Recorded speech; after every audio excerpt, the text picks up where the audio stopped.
Yan, ito na po yung naging problema niya ng feeding ito. Yan. Ito, yoke. Ito po yung yoke nito. Yan. Ito pong kabila, okay po itong yung side ng vertical line niya. Yan, vertical line po yan. Yan.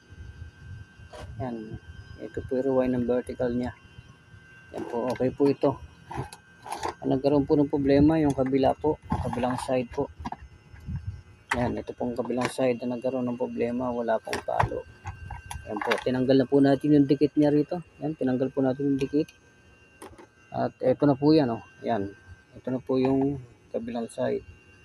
Yan. Yan po, yung kabilang side. Testerin po natin. Ito po yung walang palo talaga.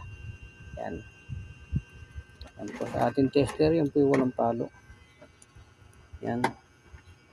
Bit po natin dito to, yan.